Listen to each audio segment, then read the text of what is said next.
जल्दी बताइए। आप लोगों के जो ग्रुप में आप लोगों ने क्वेश्चंस डाल रखे थे, पहले आप लोगों के क्वेश्चंस के रिस्पांस करना है या टॉपिक वाइज स्टार्ट करना है, एक एक टॉपिक वाइज?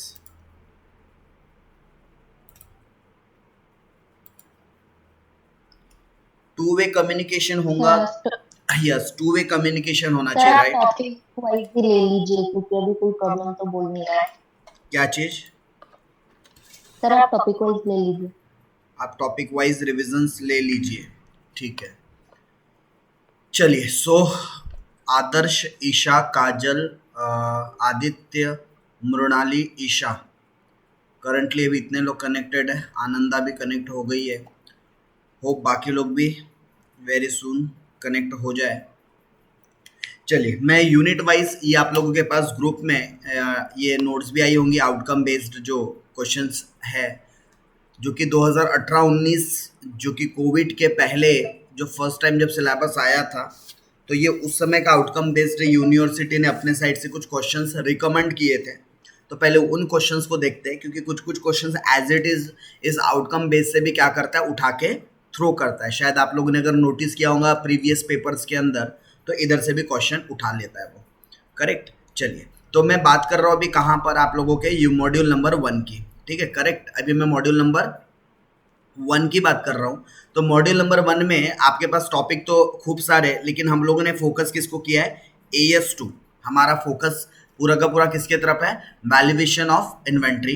एंड हम लोग वैल्यूएशन ऑफ इन्वेंट्री से रिलेटेड कौन कौन से मेथड डिस्कस करने वाले हैं? एक हम करने वाले हैं फीफो मेथड, करेक्ट। और दूसरा हम लोग करने वाले हैं weighted average method. Weighted average method, क्योंकि बहुत स्ट्रॉन्ग चांसेस है इस इन दो टॉपिक को, इन दोनों मेथड को हम काफ़ी अच्छे से गो थ्रू करेंगे। चलिए, अब जैसे आप लोगों को स्क्रीन पर क्वेश्चन भी नजर आ रहा होगा, एक क्वेश्चन है। क्या बोलता है क्वेश्चन? ये क्वेश्चन बोलता है the company deals in 3 product A, B और सी। 3 अलग अलग प्रोडक्ट्स है which are neither similar nor interchangeable, यानी कि वो सिमिलर भी नहीं है और आप एक दूसरे की जगह उसको अल्टरनेटिव यूज भी नहीं कर सकते। At the time of closing of its account for the year 2017-18, the historical cost and आपको कॉस्ट दी हुई है एंड NRV दी हुई है, net realisable value of both the item of the closing stocks are determined as follows. तो आपको बता रहा है कि आप किस तरीके से डिटरमाइन करोगे कि क्लोजिंग स्टॉक की क्या वैल्यू होंगी। तो आपको पता होना चाहिए एज पर अकाउंटिंग स्टैंडर्ड 2, कभी भी आपको जब भी दो वैल्यू दी जाती है, कॉस्ट और NRV, तो हम हमेशा इन दोनों में से कौन सी वैल्यू को क्लोजिंग स्टॉक में कंसिडर करते हैं? Which ever is less, right. Accounting standard 2 यही बोलता है कि कॉस्ट और NRV which ever is lesser को हमने कंसिडर्ड करना चाहिए। तो हमेशा याद रखना, कॉस्ट प्राइस और NRV दोनों में जो छोटी वैल्यू होंगी हम उसको as a closing stock considered करेंगे। ऐसा क्वेश्चन एकदम से 16 मार्क्स के लिए एक्सपेक्टेड तो होता नहीं है, ठीक है, क्योंकि बहुत छोटा क्वेश्चन नहीं है, बट ठीक है, कॉन्सेप्ट समझने के हिसाब से ये क्वेश्चंस भी आप देख सकते हो। हिस्टोरिकल कॉस्ट और NRV दोनों दे रखा है, तो विच एवर इज लेस, 40 छोटा है या 28 छोटा है? 28। तो आप क्लोजिंग स्टॉक की वैल्यू ए प्रोडक्ट के लिए किसको बोलेंगे? 28 रुपए को, या 28 लाख है एक्चुअली में ये। ओके, फिर बी अगर प्रोडक्ट की या बी आइटम की बात करूं, तो कॉस्ट भी 32 है लाख और NRV भी 32। अब दोनों में जिसको छोटा मानना है मान लो, क्योंकि अल्टीमेटली दोनों की वैल्यू सेम ही है। तो आपका क्लोजिंग स्टॉक की वैल्यू कितनी रहेंगी? 32 लाख। यहाँ कितनी थी? 28 लाख।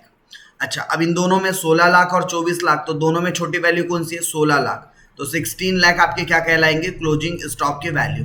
तो 28 लाख प्लस 32 लाख प्लस 16 लाख, इन तीनों को आप जोड़ दो तो आपको टोटल 76 लाख क्या मिल जाएंगे? ये आपके क्लोजिंग स्टॉक की वैल्यू है। दैट्स इट, खत्म। तो ये क्वेश्चन एक्सपेक्टेड नहीं है कि इतना छोटा सा क्वेश्चन आप लोगों को आएगा, ये एक्सपेक्टेड नहीं है।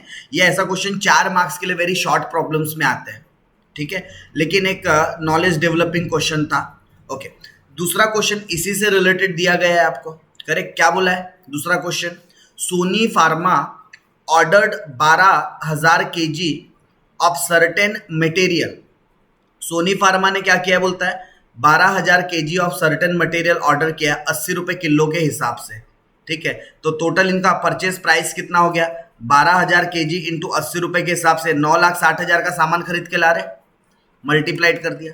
बोलता है the purchase price includes excise duty ₹4 पर केजी, और बोलता है इसमें 80 रुपए में 4 रुपए काय के भी जुड़े, बोलता है एक्साइज ड्यूटी के जुड़े, बोलता है काय के एक्साइज ड्यूटी के रुपए इसमें जुड़े। अच्छा, एक्साइज ड्यूटी एक्चुअली एक प्रकार का टैक्स होता है, क्या होता है, टैक्स। तो वो टैक्स को हम हटा दें, वो टैक्स को हटा दे तो हमको प्योर नेट परचेज के अमाउंट पता चल जाएंगे।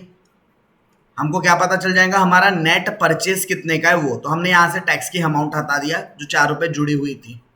फिर आगे बोलता है फ्रेट इनकर्ड अमाउंटेड ₹2। अब फ्रेट मतलब होता है गाड़ी भाड़ा, जो हमको सामान खरीदते समय लगता है। तो हम लोग ये गाड़ी भाड़ा को क्या कर देंगे, ऐड कर देंगे, बिकॉज ये कॉस्ट भी परचेस में ही जोड़ी जाती है। और बोलता है नॉर्मल लॉस होता है, बोलता है ट्रांजिस्ट में 3% का, ठीक है। मतलब आपके पास 12,000 बैग आए हैं, उस 12,000 में से 3% का बैग का अगर नुकसान हो गया, मतलब आपका आउटपुट, मतलब आपके पास जो मेन मटेरियल बाहर एक फिनिश जो मटेरियल है आपके पास, ये नॉर्मल लॉस को हटा दो तो कितना बचेगा, 12,000 में से 3% गए, मतलब 360 गया, तो बचा कितना, 11,640 केजी सामान आपके पास बचा। और बोलता है the company actually received 11,600 KG, company ने एक्चुअली इतना ही रिसीव्ड किया, बोलता है मतलब 40 केजी और कहाँ गए, तो उसको हम बोलते हैं एब नॉर्मल लॉस। नॉर्मल लॉस से भी अगर कोई ऊपर और लॉस हो जाए, क्योंकि 3% का तो नॉर्मल लॉस था, 12,000 का 3% कितना होता है, 360, इतना तो नॉर्मल लॉस हो ही रहा था, ठीक है। और हमको जनरली आउटपुट इतना मिल जाना चाहिए था नॉर्मल लॉस होने के बावजूद, लेकिन हमको आउटपुट कितना मिला, बोलता है 11,600 का, मतलब स्टिल 40 केजी का हमको नुकसान हुआ है। और तो इस नुकसान को हम क्या बोलते हैं, एब नॉर्मल लॉस। अब आपको बोलता है एंड कंज्यूम्ड, और उसमें से 10,100 केजी मटेरियल क्या कर लिया गया, बोलता है कंज्यूम कर लिया गया, ओके। मतलब 11,600 केजी माल टोटल आया था, उसमें से 10,100 केजी माल यूज करके हो गया, खत्म कर दिया, यूज कर लिया उसको, तो बैलेंस कितना बचा है, माइनस करके बताइए बैलेंस कितना बचता है। बैलेंस 11,600 में से 10,100 माइनस कर दूं तो 1,500 केजी का आपके पास क्या बच गया, क्लोजिंग स्टॉक।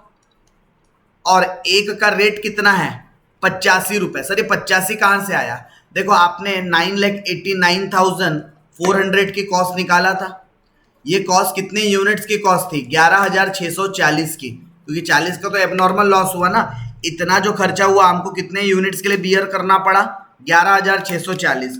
तो 9,89,400 डिवाइडेड बाय 11,640, तो 85 रुपए कॉस्ट आती है। एक यूनिट की कॉस्ट 85 रुपए है, तो 1,500 यूनिट की कॉस्ट कितनी होनी चाहिए, तो 85 इंटू 15 कर देना, आपको क्लोजिंग स्टॉक की वैल्यू मिल जाएंगी।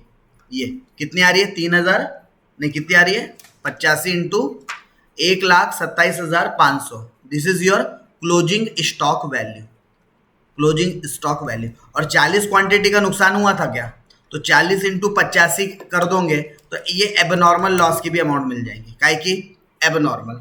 अगेन इस टाइप के प्रॉब्लम आने के चांसेस बहुत रेयर है, ठीक है।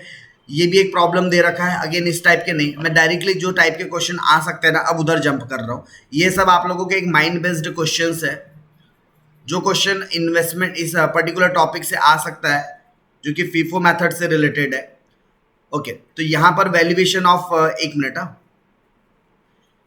उसके बाद ये भी आप लोगों को क्लोजिंग स्टॉक से रिलेटेड ही दे रखा है। यहाँ पर ये जो क्वेश्चन है आप लोगों का, ये AS 6 के ऊपर का क्वेश्चन है, डेप्रिशिएशन का क्वेश्चन है। यहाँ से डेप्रिशिएशन हम प्रेजेंटली क्या कर रहे हैं, स्किप, इसलिए इसको छोड़ देते हैं। उसके अलावा ये वाला भी क्वेश्चन आपका किससे रिलेटेड है, डेप्रिशिएशन से रिलेटेड है, डेप्रिशिएशन एंड फिक्स्ड असेट से रिलेटेड है। AS 6 एंड AS 10 से रिलेटेड ये एग्जाम्पल है। अगेन स्किप्ड, कुछ थ्योरी क्वेश्चन आ रखा है आप लोगों को, ठीक है, ये भी स्किप्ड। आप लोग भले एक बार थ्योरी यहाँ से गो थ्रू करके जा सकते हो अगर आपकी इच्छा हो तो। चलिए सब थ्योरी क्वेश्चंस है यूनिट नंबर 1 के ऊपर के, ओके। ना ये क्वेश्चन है जो आप लोगों को एग्जाम्स में, बट यहाँ लिफो मेथड और फीफो दोनों बोला है, तो चांस लिफो के नहीं है, या तो फीफो मेथड आएगा, या तो फीफो आएगा, या तो वेटेड एवरेज आएगा। तो ये क्वेश्चन अब ध्यान से समझना। जिन लोगों ने भी फीफो के ऊपर क्वेश्चन मार्क अराइज किया था कि सर फीफो में आंसर्स नहीं आ रहा है, मेरे ख्याल से कनेक्ट हो गए कि वो स्टूडेंट? यस, हो गए कनेक्ट। एक बार मैं देख लूं कौन कौन से स्टूडेंट्स कनेक्टेड है। पलाश कनेक्टेड है, आदर्श है, आनंदा है, आदित्य है, ईशा है, काजल है, लकी है, मृणाली है, नम्रता है एंड विजया। इतने लोग करंटली ऑनलाइन में कनेक्टेड है एंड इधर जयवीर। ओके, तो अप्रोक्सीमेटली 11 स्टूडेंट्स आर कनेक्टेड। बाकी जो नहीं है कनेक्टेड, आप एक बार उनको भी इन्फॉर्म्ड कर दो भाई कि चल रही है सर के भी लाइव क्लास। ठीक है, चलिए अब मैं ये वाला क्वेश्चन आप लोगों को जैसे सॉल्व करना है तो सॉल्यूशन करते हुए चलेंगे। करेक्ट, सॉल्यूशन करते हुए चलेंगे।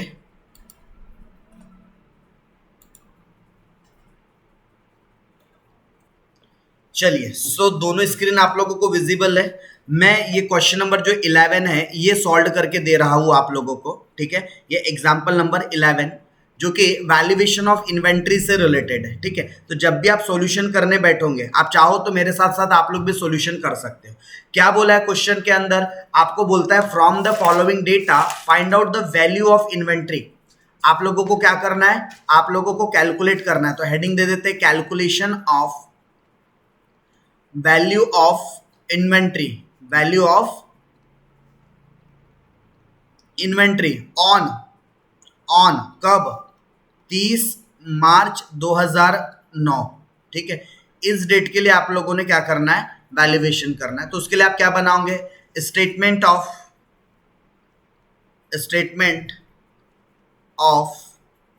Valuation of inventory, statement of valuation of inventory. एक स्टेटमेंट बनाओगे जिसमें आप ये वैल्यूएशन शो करोगे। करेक्ट। तो अगर मैं बात करूं इसके एक फॉर्मेट की, तो इसका फॉर्मेट किस तरीके से ड्रॉ होता है? सबसे पहले आपका पर्टिकुलर का कॉलम, सॉरी डेट का कॉलम। सबसे पहले किसका कॉलम आ जाएगा? आपके डेट का। फिर डेट के बाद एक आपके पास कितना सामान आया, रिसिप्ट। फिर दूसरा आपके पास से कितना सामान गया, इशू। और आपके पास कितना सामान बच गया, बैलेंस। राइट। और अगर मैं बात करूं रिसिप्ट के अंदर आपके पास कितनी यूनिट्स आई, क्या रेट से आई, और उसकी टोटल अमाउंट कितनी होती है। ऐसा ही फॉर्मेट है आपका। कितने यूनिट्स आए, सॉरी गए, उसका रेट क्या चल रहा था, और उसकी टोटल अमाउंट कितनी होती है।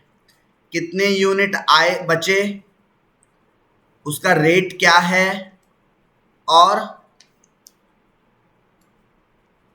और कितनी अमाउंट।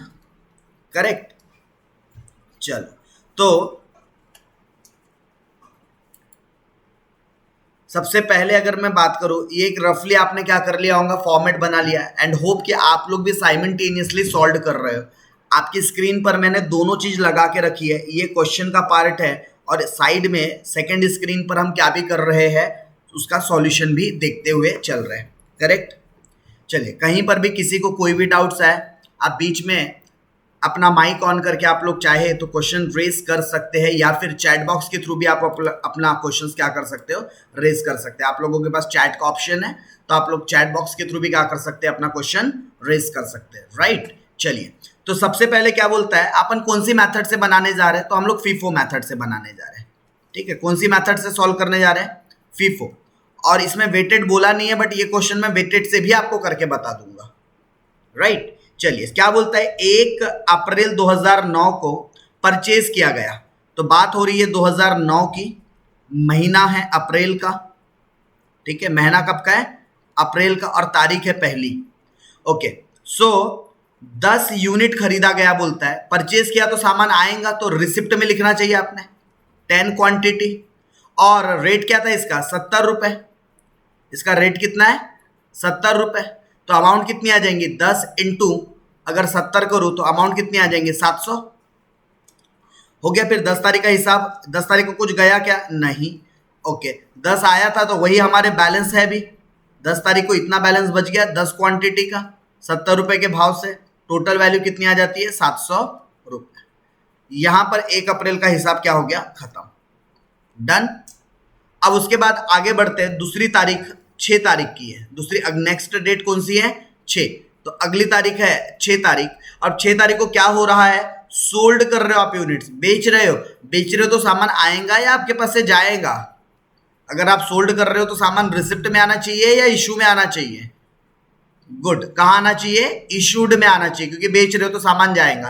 कितने यूनिट्स बेचा आपने, कितने यूनिट्स बेचा, 6 यूनिट्स, ठीक है, कितने यूनिट्स बेचा, 6। और यहां पर बोल रहा है @90 पर यूनिट, कितने में बेचा, रियलाइज कितना हुआ, 90। तो हम लोग कभी भी याद रखना, कॉस्ट और NRV which ever is less लेते हैं, ठीक है। तो ये जो 10 यूनिट आपके पास से थी, ये जो 10 यूनिट थी, इसी में से बिकेगा ये 6। और किस रेट से, आपको क्वेश्चन में 90 रुपीज का रेट दे रखा है, कितना, 90, बट हम कौन सा रेट यूज करेंगे, विच एवर इज लेस वाला। तो ये जो विच एवर इज लेस, यहाँ पर क्या होता है, ये जो 6 क्वांटिटी बिकी, इसकी कॉस्ट थी 70, क्योंकि परचेज 70 में क्या था, और सेल कर रहे हो 90, विच एवर इज लेस 70। तो हम इसको वैल्यूड कितने में करेंगे, 70 में। तो इसकी टोटल अमाउंट कितनी आ जाएंगी, 420। फिर 10 में से 6 क्वांटिटी गई, तो बैलेंस कितनी रह गई, 4 क्वांटिटी। और क्या भाव पर वैल्यूड होगा, ये 70 रुपए पर, कॉस्ट और NRV which ever is less पर ये वैल्यूड होता है, करेक्ट। तो कितना आ जाएगा, 280। चलो जी, 6 तारीख का भी हिसाब खत्म। अब आगे बढ़ते हैं, 6 तारीख का हिसाब खत्म, अब आगे बढ़ते हैं। फिर 6 तारीख के बाद अगली तारीख कौन सी है आपकी, 6 तारीख के बाद 9 तारीख है क्या अगली, नेक्स्ट डेट कौन सी है आपके पास, 9। और क्या बोलता है, 9 तारीख को फिर से परचेज किया बोलता है, क्या बोलता है, परचेज किया 20 क्वांटिटी, तो सामान आएगा, तो कहां लिख लेंगे, रिसिप्ट में। क्या भाव से आया बोलता है, 75। किस रेट से खरीद के लाया आपने, 75, तो 20 इंटू 75 कितने रुपए होते हैं, 1500। और ऑन द सेम डेट आपके पास से कुछ जा रहा है क्या, no, on the same date आपके पास से कुछ नहीं जा रहा है। तो बैलेंस कितना बचा, ये पुराने 4 क्वांटिटी तो बचे ही थे, और ये 20 भी बच गए, पुराने 4 तो बचे ही थे, ये 20 भी बच गए, दोनों मिला दूं तो टोटल कितने बच गए, 24। दोनों को मिलाकर कितना होता है, 24। अच्छा, रेट की अगर मैं बात करूं, सर स्क्रीन नहीं दिख रही है, सभी को इशू है क्या, सिर्फ ईशा को इशू है, सर वहां तो 6 यूनिट्स, शायद मेरी बात आदर्श आपने सुना नहीं है बेटा, मैंने अभी कहा था कॉस्ट और एनआरवी विच एवर इज जो लेस होता है, हम हमेशा स्टॉक उसी वैल्यू पर लिखते हैं। कॉस्ट और एनआरवी जो भी हमेशा छोटा होता है, हम उस पर वैल्यूड करते हैं, ठीक है। तो यहाँ पर जो आपने ये जो 6 क्वांटिटी जो बेचा था, बेशक यहाँ कीमत कितनी दे रखी है, 90, लेकिन इसकी एक्चुअल कॉस्ट कितनी थी, ये जो 6 क्वांटिटी इशू किया, इसकी कॉस्ट कितनी थी, 70 रुपए इसकी कॉस्ट थी। तो 70 और 90 whichever is less, whichever is less 70, that's why we are valued at 70 rupees. जो भी कॉस्ट और जो एक्चुअल में जो बेचते उसी को एनआरवी बोला जाता है। तो दोनों में जो छोटा हो उस वैल्यू पर हम वैल्यूएशंस करते हैं। अगर मान लो इसने 90 की जगह यहाँ 50 रुपए बोला होता, 90 की जगह क्या बोला होता, 50 में बिका, तो फिर मैं 50 ले लेता, क्यों, क्योंकि 70 से छोटा होता है 50, करेक्ट। और फिर यहाँ पर जो 4 यूनिट जो बचे हुए होते हैं ना, उसको भी 50 पर वैल्यूड करता, क्योंकि छोटी वैल्यूज पर हमको हमेशा वैल्यूड करना रहता है। होप आदर्श आपके सवाल का जवाब मिल गया। एंड ईशा, आपको स्क्रीन अभी विजिबल है, बिकॉज समटाइम आप लोगों के पास अगर, क्योंकि ये लाइव क्लास है तो कई बार इंटरनेट का इशू रहता है, अगर आप लोगों को इंटरनेट प्रॉपर नहीं मिल पा रहा है तो मेरी वॉइस ब्रेक होकर आएंगी आप लोगों को, कई बार हो सकता है स्क्रीन आप लोगों को ना दिखे, तो due to the internet speed की वजह से, कनेक्टिविटी की वजह से ये प्रॉब्लम होती है। अगर आपको बीच बीच में कॉल आ जाए तो हो सकता है फिर आपकी स्क्रीन चली जाए, तो ये इश्यूज रहते हैं। अगर कॉल्स वगैरह आ रहा है तो अवॉइड करना कॉल्स वगैरह को, बहुत इंपॉर्टेंट हो तो ही उठाना। चलो, तो अभी दिख रही है नहीं दिख रही है ईशा, वैसे मैं आगे बढ़ू फिर, तो चलो सर, नहीं दिख रही है, अभी भी स्क्रीन नहीं दिख रही है, नहीं सर। आप एक बार बैक करके आ जाओ। बाकी और किसी को स्क्रीन ना दिखने वाली प्रॉब्लम हो रही है क्या? आदर्श, पलाश, आनंदा, आदित्य, ऐश्वर्या, काजल, लकी, मृणाली, नम्रता, विजया। सर दिख रही है, सर दिख रही है। चलो बाकियों को दिख रही है तो हम कंटिन्यू करते हैं। आप एक बार भले ही ईशा बैक करके फिर से आ जाओ, या फिर प्रॉपर अगर कोई इंटरनेट का कनेक्शन मिल सकता है तो फिर आप प्रॉपर इंटरनेट का कनेक्शन ले लो अपने पास। ठीक है, मैं कंटिन्यू करता हूँ। चलिए, तो हमारे पास ये पुराने 4 यूनिट बाकी थे, राइट। हमारे पास क्या थे, पुराने 4 यूनिट्स बाकी थे 70 रुपए के भाव वाले, और ये 20 यूनिट्स और आ गए 75 रुपए के भाव वाले। ठीक है, ये 4 यूनिट कितने के भाव वाले हैं, 70, और ये 20 क्या रेट वाले हैं, 75। तो मल्टीप्लाइड करके इनकी वैल्यू निकाल लूं, तो 4 इंटू अगर 70 करेंगे तो कितना होता है 280, और 20 इंटू 75 करते तो कितना होता है 1500। दोनों को जोड़ देंगे तो कितना आ जाएगा 1780। दोनों को ऐड कर देंगे तो कितना आ जाएगा 1780, राइट। अब मेरे पास यहाँ जगह नहीं है, इसलिए मैं ऐसा 24 और ऐसा 1780 प्रॉपरली नहीं लिख पा रहा हूँ, बट आपके पास जगह होंगी तो आप लोग लिख लेना, ये जैसे टोटल वैल्यू 1780। चलिए 9 तारीख का भी हिसाब खत्म हो गया क्या, 9 तारीख का हिसाब डन। अब 9 के बाद हम लास्ट डेट पर आ जाते हैं, कौन से तारीख पे, 18 तारीख पे। 18 तारीख को क्या बोल रहा है, सोल्ड किया मतलब सामान गया होगा आपके पास से। कितने यूनिट्स बेचे, 14। कितने यूनिट्स बेचे, 14। तो सुनिएगा ध्यान से, जो लोगों को नहीं समझा था फीफो मेथड, ये जो 14 यूनिट्स बिके हैं ये कहां से गए होंगे, तो आपके पास ये 4 + 20 ऐसे करके 24 यूनिट्स बिके बचे हुए थे।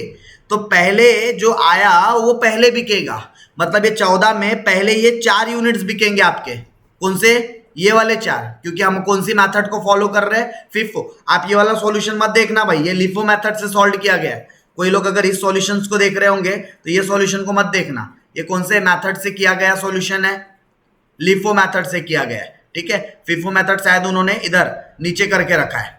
ठीक है, चलिए ओके। सो ये जो 14 आपके पास आए तो इसमें पहले 4 यहां से जाएंगे, क्या ये वाले 4 जाएंगे पहले, करेक्ट। तो ये 4 गए और 10 और गए, लेकिन ये 10 कहां से गए होंगे, ये 10 कहां से गए होंगे, इस 20 में से, करेक्ट। तो ये 4 का वैल्यूएशन किसके हिसाब से आ जाना चाहिए, अच्छा ये 4 और 14 10 यहां लिखना था मैंने। टोटल 14 क्वांटिटी गई आपके पास से, तो ये 14 का बाइफर्केशन है। 4 ये 70 रुपए वाले रेट वाले होंगे जो गए, और जो 10 थे वो 75 के रेट वाले थे। क्या रेट वाले थे, 75। तो करो तो इसका वैल्यू कितना निकलता है, 4 इंटू 70 मतलब 280, 280, और 10 इंटू 75 ये 75 है, मतलब 750, 750। और दोनों को अगर ऐड कर दिया जाए तो कितना होता है, 750 + 280, तो ये होता है 1030, मतलब 1030 कॉस्ट का वैल्यू आपके पास से गया। तो फिर बचा कितना, 24 में से 14 गए तो बचे कितने, 10। तो ये 10 कौन से लॉट में से बचे होंगे, ये 4 पूरा खत्म हो गया, तो बचा ये 20 में से ही होंगे ना 10, क्या रेट वाले, ये 75। तो फिर इसकी वैल्यू कितनी निकल जाएंगी, 750। क्या वैल्यू निकल जाएंगी इसकी, 750। यानी कि आपके पास बाई फीफो मेथड जो क्लोजिंग स्टॉक है वो 10 यूनिट का है। वो कितने यूनिट का है, 10 यूनिट का, at the rate ₹75 each, at the rate ₹75 each. And total amount कितनी हो जाती है उसकी, एंड उसकी टोटल जो अमाउंट है वो हो जाती है 750 रुपीज। कितनी हो जाती है, 750 rupees. This is your answer by FIFO method, right. If you want to compare answer you can, let's see. यहां से सॉल्यूशन स्टार्ट हुआ, यस, एंड यहां पर आकर खत्म हो गया। देखिए वो जो हम लोगों ने किया था बाइफर्केशन, बस हम लोग ऐसा है कि इसको ऐड करके भी लिख देते हैं। यहाँ पर दिख रहा है ये 2 अलग अलग जो वैल्यूएशंस है, हम इसको जोड़कर भी इसका इकट्ठा कॉलम में अमाउंट दिखा देते हैं। डन। तो इस तरीके से आपको कौन सी मेथड से सॉल्व करना चाहिए था, फीफो। तो फीफो से स्टिल किसकी अंडरस्टैंडिंग नहीं बेटर हुई है, yes, you can raise your question. Still किसकी फीफो मेथड से क्वेश्चंस अभी भी उतनी अच्छी अंडरस्टैंडिंग नहीं हुई है, यू कैन आस्क कहाँ आप स्टक कर रहे हो, कहाँ फंस रहे हो, you can ask without any hesitation.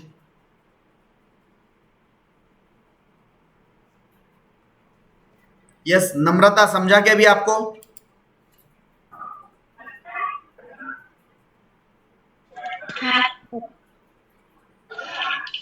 Okay जिन जिन लोगों ने पर्सनली पूछा था कि सर वैल्यूएशन ऑफ इन्वेंटरीज के अंदर फीफो में कंफ्यूजन आ रहा है, तो ये अभी अभी कंफ्यूजन कुछ हद तक रिलैक्स हुआ क्या, कम हुआ क्या?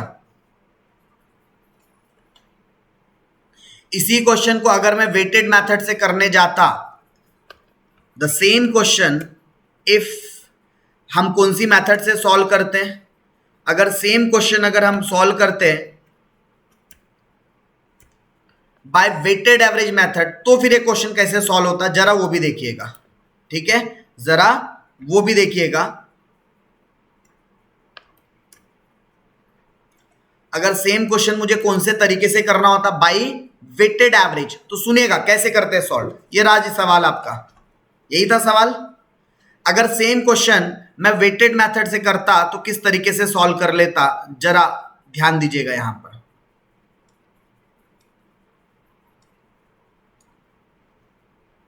वही हेडिंग वगैरह तो सब वैसी ही रहती, ऑलमोस्ट कॉलम भी सब वैसे ही बनते। मैं डायरेक्ट फॉर्मेट पर आ रहा हूं, पहला कॉलम डेट का बना लेते हैं, करेक्ट।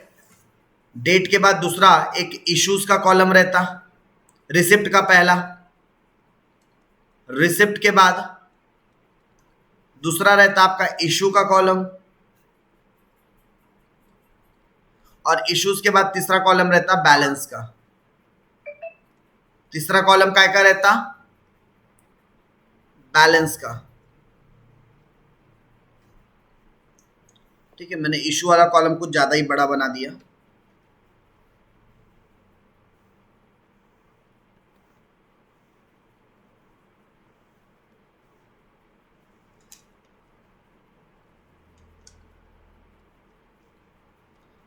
वेटेड के लिए आप लोग भी साथों साथ फॉर्मेट बना लीजिए।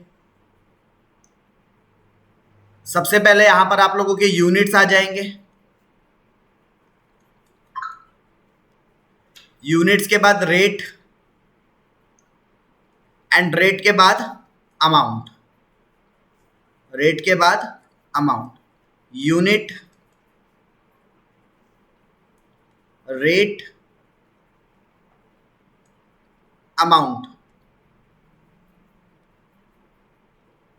Unit, rate, amount. Sir unit की जगह क्वांटिटी भी लिख सकते हैं ना? हाँ बिल्कुल लिख सकते हो, बिल्कुल लिख सकते हो, यूनिट की जगह क्वांटिटी, कोई हर्ज नहीं है उसमें।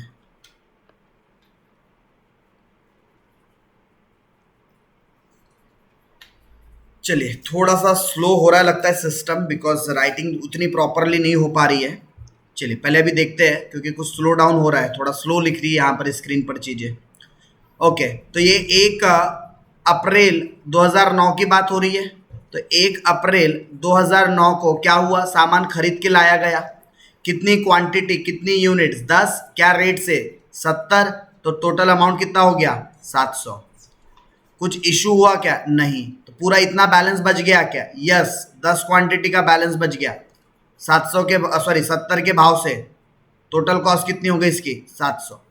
तो पहले 1 अप्रैल का तो हिसाब यहाँ पर क्या हो गया, खत्म। फिर 6 अप्रैल को क्या हुआ, फिर 6 अप्रैल को क्या हुआ, 6 अप्रैल 2009 हमने क्या किया, 6 अप्रैल 2009 को 6 यूनिट्स सोल्ड किया है, बोलता है क्या, सोल्ड किया तो हमारे पास से गया 6 यूनिट्स, क्या रेट से गया 90, क्या रेट से क्या बोलता है 90, जबकि मेरे पास ये किस रेट से आया था सामान, ये जो 6 क्वांटिटी गया इसी में से गया होगा। तो इसकी कॉस्ट कितनी थी 70, तो कॉस्ट और NRV which ever is less, 90 या फिर 70, 70 ना, तो फिर 70 के हिसाब से लेंगे, कितना आ जाएगा 420, 420। तो बैलेंस कितना बचेगा, बैलेंस कितना बचेगा 4 क्वांटिटी का, बैलेंस कितना बचेगा 4 क्वांटिटी का। और रेट क्या है, ये 4 क्वांटिटी का। यहाँ कोई फिलहाल में एवरेज का कॉन्सेप्ट आया कि नहीं, क्योंकि अकेला आइटम है। एवरेज तब निकलेगा जब 2 आइटम मिलकर कोई वैल्यूज बना रहे होंगे, तब वेटेड एवरेज निकलता। ये अकेला ही आइटम है, तो ये 4 जो आपके पास यूनिट्स बचे हैं, इसको किस रेट से वैल्यू कर लूं, 70 रुपए के हिसाब से, तो कितना बचेगा बैलेंस, 280। चलो कौन से तारीख का हिसाब हो गया, ये 6 तारीख का हिसाब। फिर 6 के बाद 9 तारीख, 9 अप्रैल 2009 क्या हुआ, फिर से परचेस करके लाया क्या, कितनी क्वांटिटी, कितनी क्वांटिटी, 20 क्वांटिटी, क्या भाव से, 75, तो कितना आ जाएगा 1500, कितना आ जाएगा 1500, और इशू कुछ भी नहीं हुआ।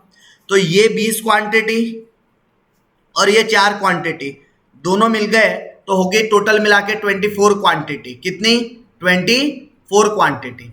अब इसका प्राइस कैसे निकाला जाए, तो इसके लिए आपको इसका प्राइस निकालने के लिए वेटेड एवरेज निकालना पड़ेगा। क्या निकालना पड़ेगा, वेटेड एवरेज। क्या निकालना पड़ेगा, वेटेड एवरेज। इसका प्राइस ना ही 70 है ना ही 75 है, तो इसका प्राइस क्या रहेगा, तो हम वर्किंग नोट से निकालेंगे। किसकी मदद से निकालेंगे, वर्किंग नोट की मदद से निकालेंगे हम लोग weighted average price. Weighted average price sir कैसे निकलेगा, ध्यान देना कैसे निकलेगा। आपके पास कितनी क्वांटिटी बची है, ये 4 क्वांटिटी बची है 70 रुपए के भाव वाली। इसकी टोटल कॉस्ट कितनी होती है, 280, तो 280 प्लस ये 20 क्वांटिटी बची है 75 रुपीज के भाव की, कितनी होती है वैल्यू कुल मिलाकर 1500 डिवाइडेड बाय, यानी कि आपको ये प्लस ये दोनों मिलाकर टोटल कॉस्ट कितनी आती है 1780। कितनी आती है 1780। लेकिन इसमें कितनी क्वांटिटी बन जाती है आपकी, तो ये 4 क्वांटिटी और ये 20 क्वांटिटी, तो 4 प्लस 20 कितना होता है, 4 प्लस 20 कितना होता है 24।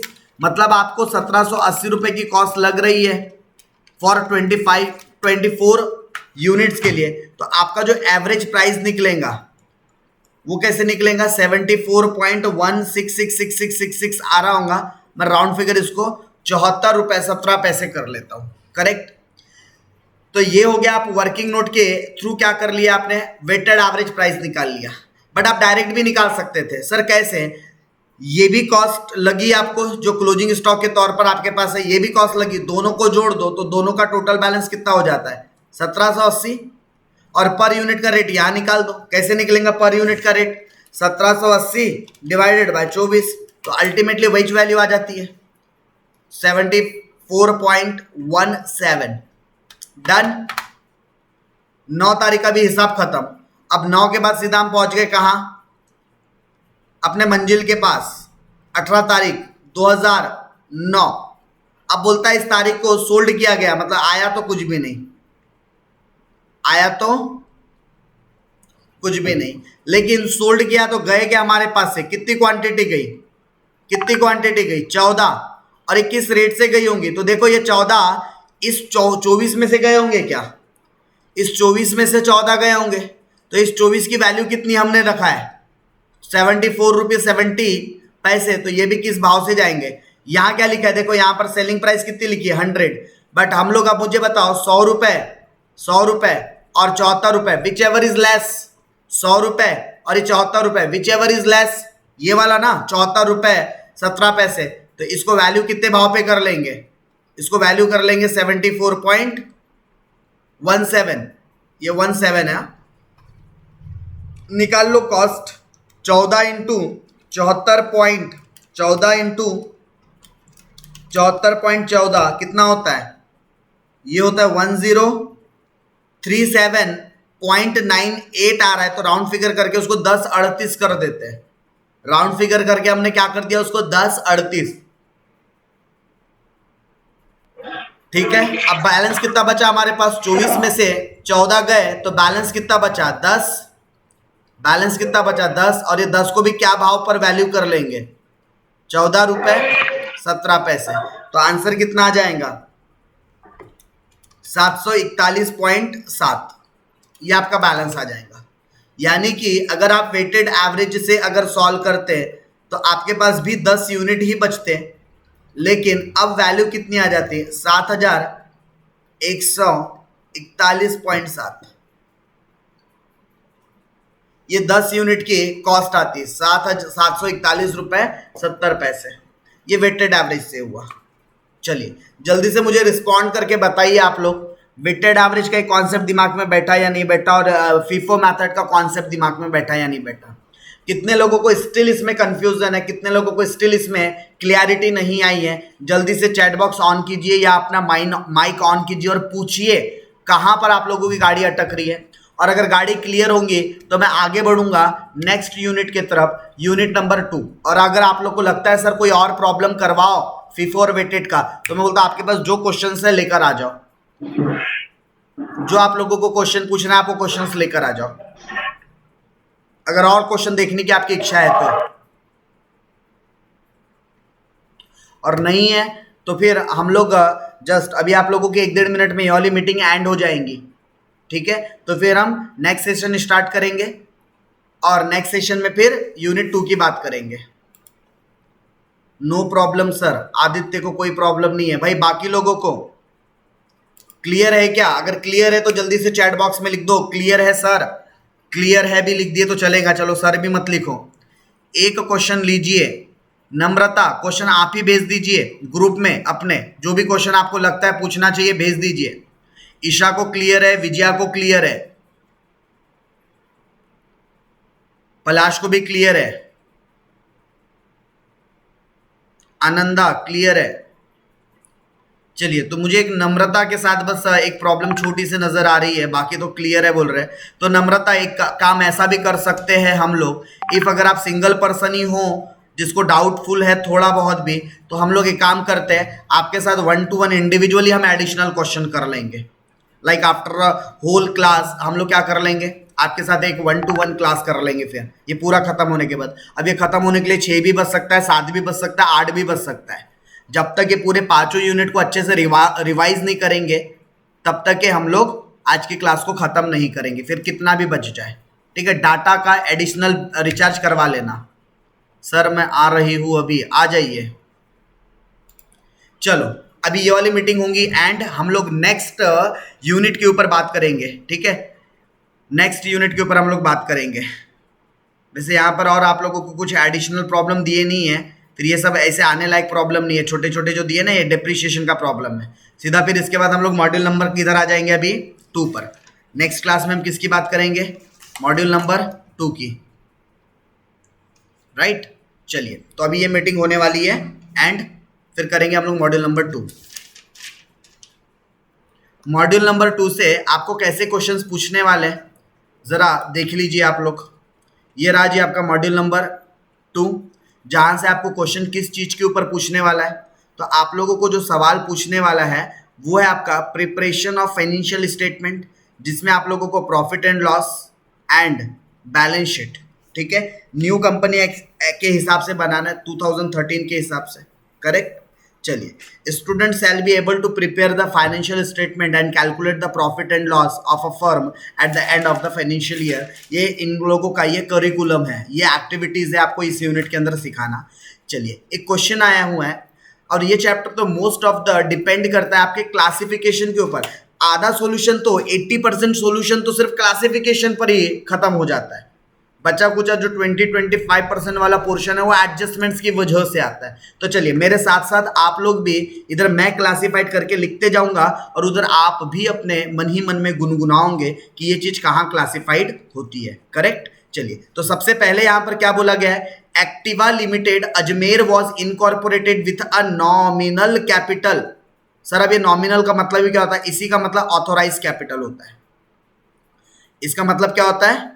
Authorised capital. और पता है ये ऑथोराइज कैपिटल कहाँ लिखते हैं? जब आप लोग शेयर कैपिटल के लिए वर्किंग नोट बनाओगे ना, तो ये शेयर कैपिटल के वर्किंग नोट में लिखा जाएगा। जो नोट नंबर शेयर कैपिटल के लिए बनाओगे ना, तो वहां आप लोग लिखोगे ऑथोराइज्ड कैपिटल, अमाउंट के कॉलम में 20 लाख और ब्रैकेट में लिखोगे इधर पर्टिकुलर वाले कॉलम में divided into 20,000 equity share of ₹100 each. तो ये वाली line only for presentation.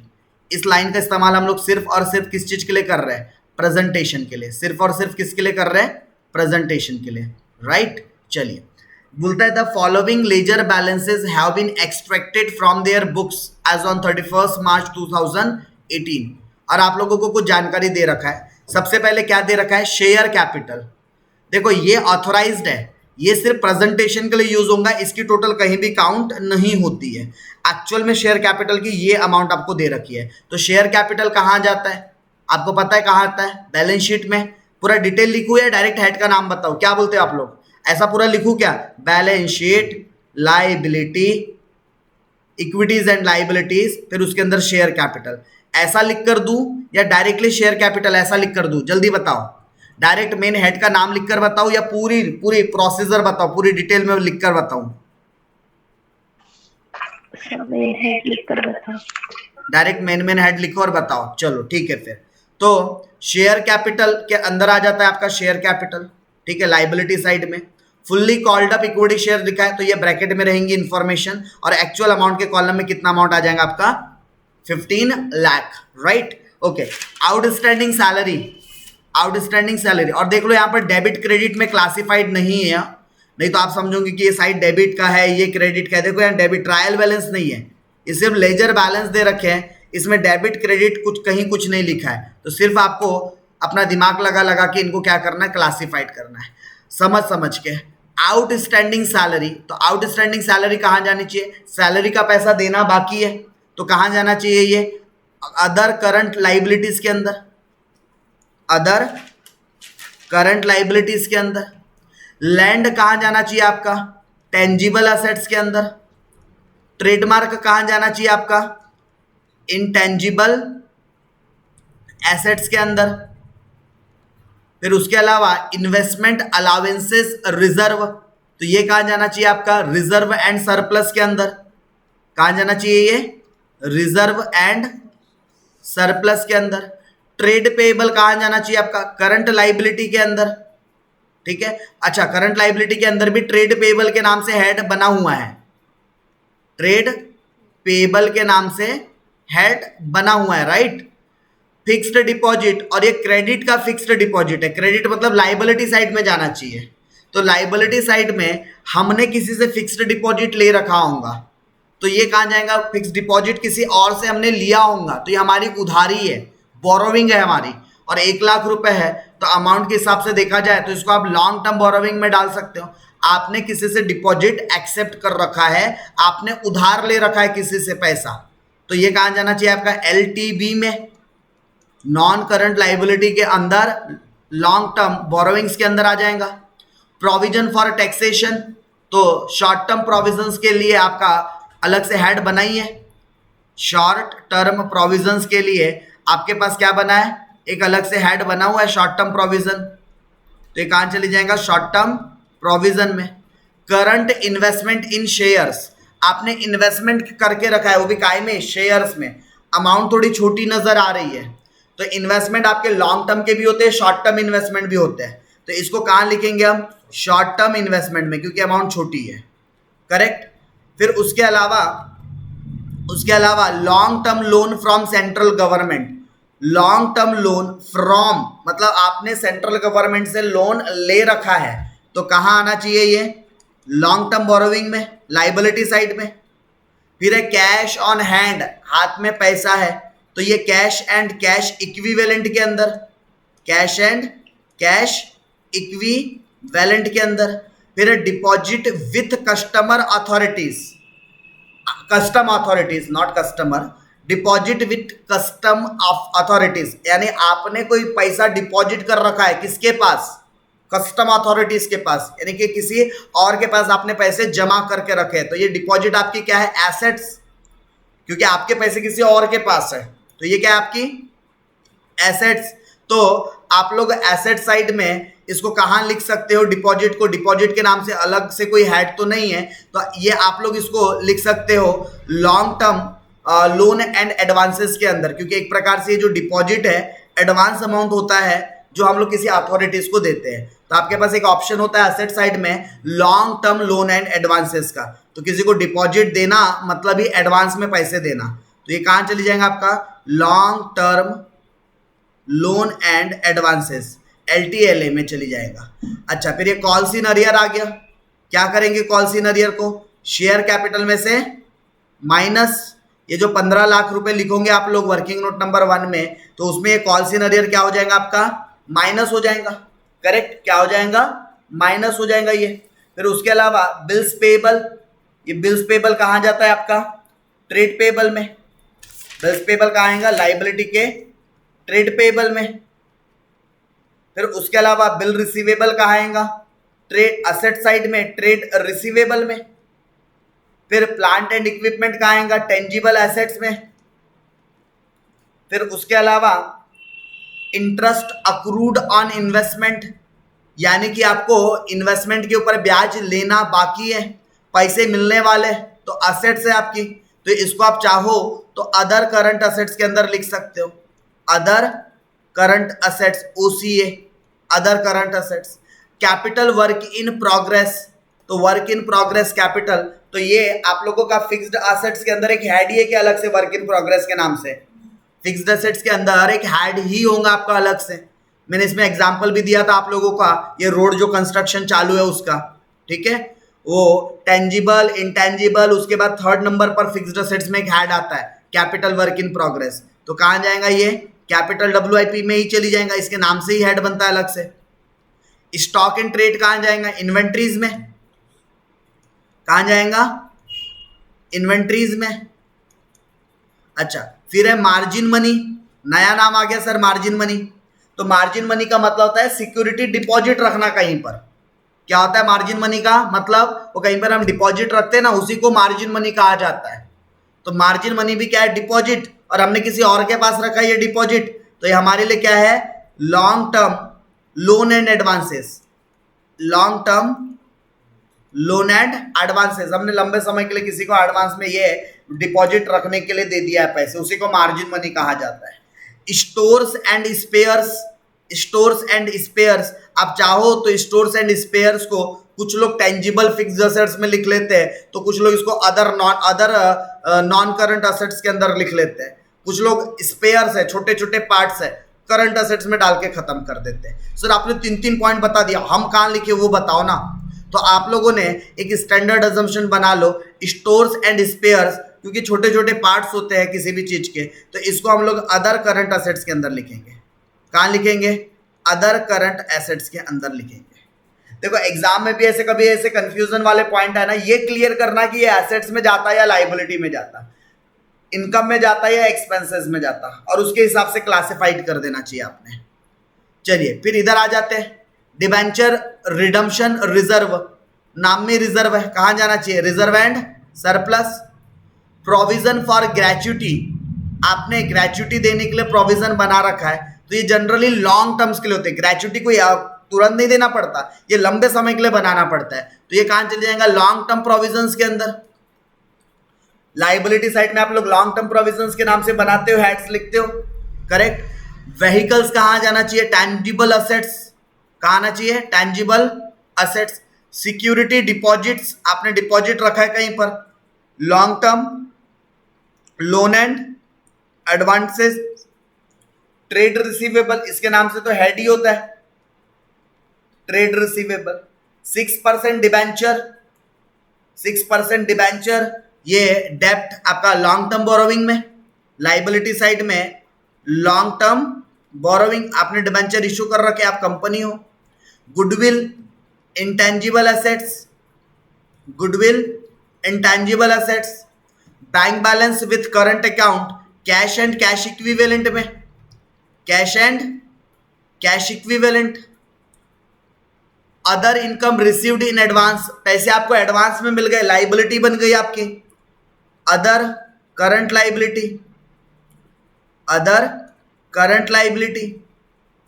Development rebate reserve, again reserve and surplus में। अनक्लेम्ड डिविडेंड, कभी भी आकर सामने वाला क्लेम कर सकता है, तो इसको आप शॉर्ट टर्म प्रोविजन के अंदर लिख सकते हो, short term provision. Proposed dividend, again आपने प्रपोज किया है तो देना ही पड़ेगा उसी साल के अंदर, तो ये भी कहाँ जाना चाहिए, शॉर्ट टर्म प्रोविजन के अंदर। बिल्डिंग, बिल्डिंग कहाँ जाएंगे आपकी, टेंजिबल एसेट्स के अंदर। फिर उसके अलावा cash credit and overdraft from bank, short term के लिए, तो ये शॉर्ट टर्म का लोन एंड आपका क्या है, शॉर्ट टर्म बोरोविंग है, STB शॉर्ट टर्म बोरोविंग। फिर उसके अलावा इन्वेस्टमेंट्स इन ट्रस्ट सिक्योरिटीज, तो लॉन्ग टर्म इन्वेस्टमेंट, या इसको नॉन करंट इन्वेस्टमेंट भी बोलते हो आप लोग, LTI लॉन्ग टर्म इन्वेस्टमेंट, या इसको आप लोग नॉन करंट इन्वेस्टमेंट भी बोलते हो।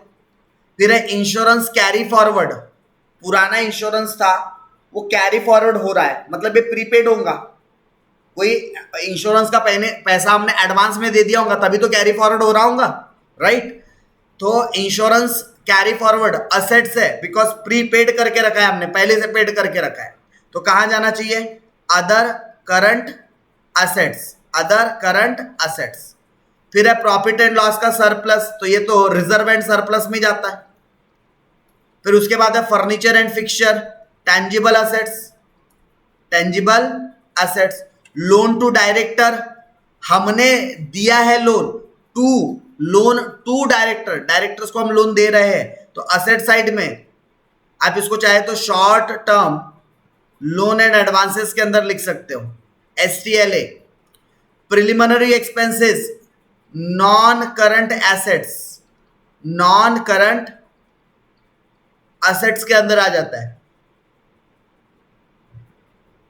फिर demand deposit from bank, DD बनवाया आपने बैंक से, ठीक है, तो डिमांड डिपॉजिट क्या होता है, डिमांड डिपॉजिट फ्रॉम बैंक, एक DD, और DD के थ्रू हमको किसी को पैसे पे करने होते हैं, हमको मिलता नहीं है, हम किसी को पे करने वाले होते हैं, ये हमारी लाइबिलिटी होती है, DD के थ्रू पैसे किसी को देने होते हैं, तो डिमांड डिपॉजिट फ्रॉम बैंक से हम बनवा रहे हैं, तो हमारी ये लाइबिलिटी है, हमको ये DD का पैसा किसी को देना है और ये पैसा जल्दी के जल्दी हमको पे करना पड़ता है, तो उसको आप अदर करंट लाइबिलिटी के अंदर लिख सकते हो, कहाँ, अदर करंट लाइबिलिटीज के अंदर। एंड जो शेयर प्रीमियम है लास्ट हेड, इसको भी आप कहाँ लिखोगे, reserve and surplus, liability side में। सो यहाँ पर क्लासिफिकेशन होता है डन, तो ये मैंने कुछ क्लासिफिकेशंस कर रखे हैं इसमें, करेक्ट। अब नीचे की भी इंफॉर्मेशन पढ़ लेते हैं एंड आपको समझा भी देते हैं। तो नीचे बोलता है additional information, the long term loan taken from the central government is secured by the charge on a plant and equipment. ये कोई एडजस्टमेंट नहीं है, this is only an information, ये सिर्फ और सिर्फ क्या है, एक जानकारी है। सर कैसा ट्रीटमेंट करेंगे इसका, ये जो आप लोगों ने लॉन्ग टर्म, ये वाला जो आइटम है ना, long term loan from central government 90,000 रुपए,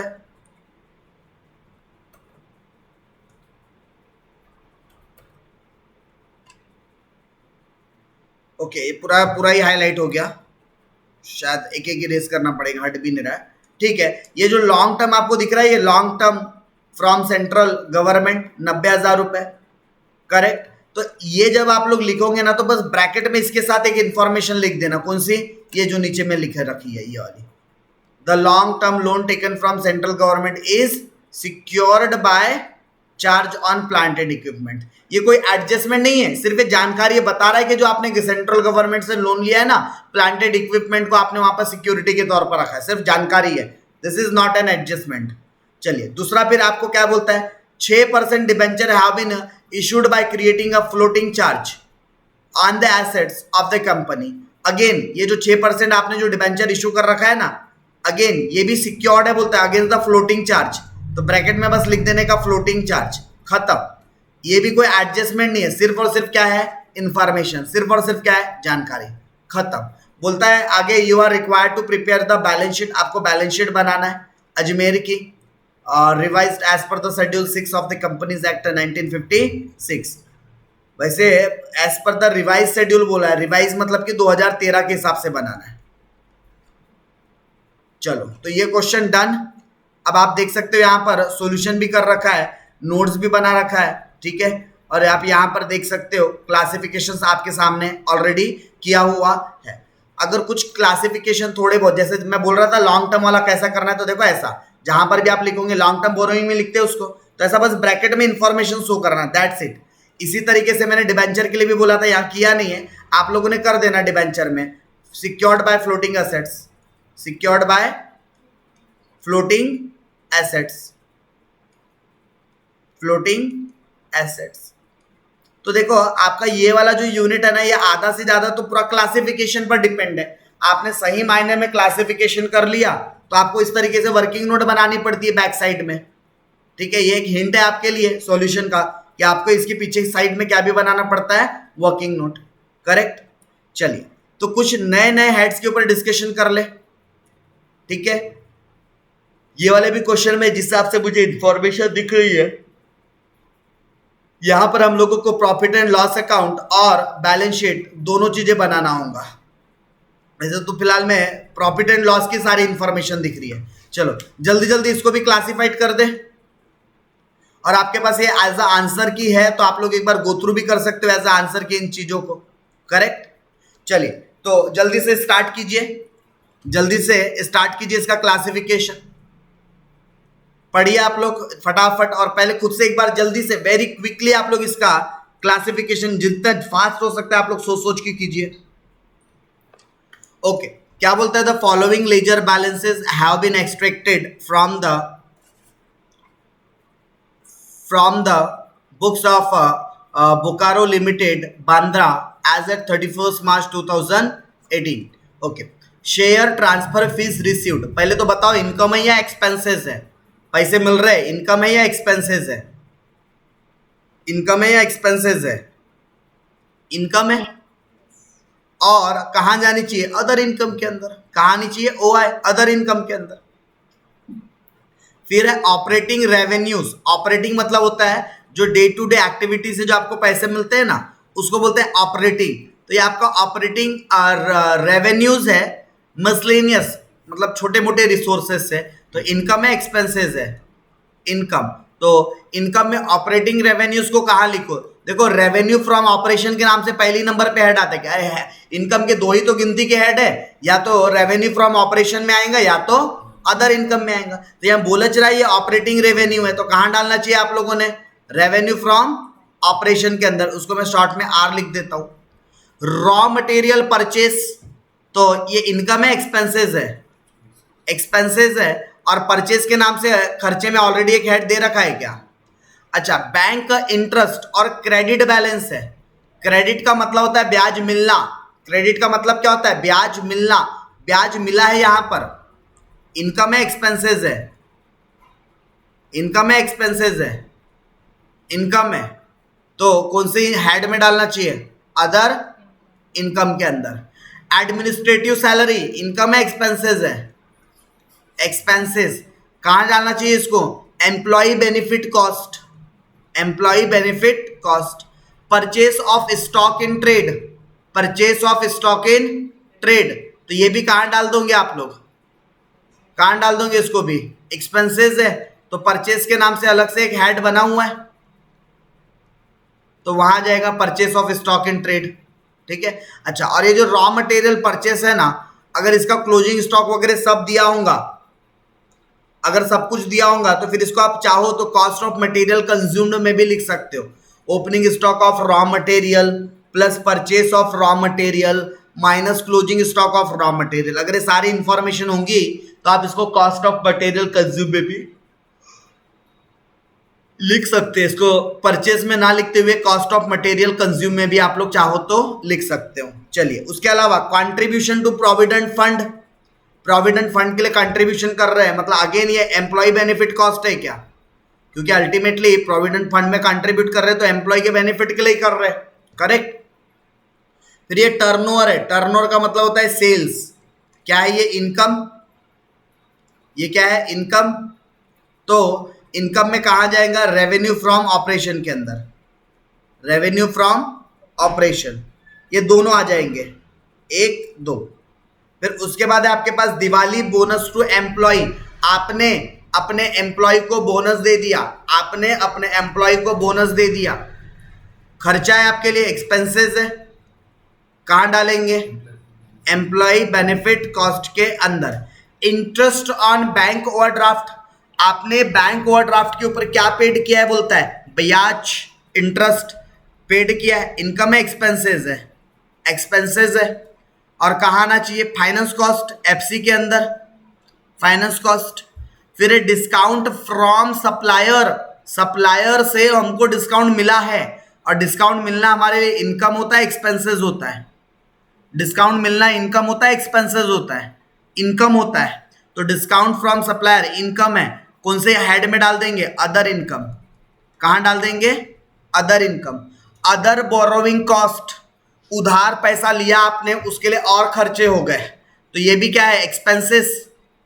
ये भी क्या है? एक्सपेंसेस। अदर बोरोविंग कॉस्ट कौन सी कॉस्ट में जाना चाहिए? Financial cost. कहां जाना चाहिए? फाइनेंशियल कॉस्ट या फाइनेंस कॉस्ट के अंदर।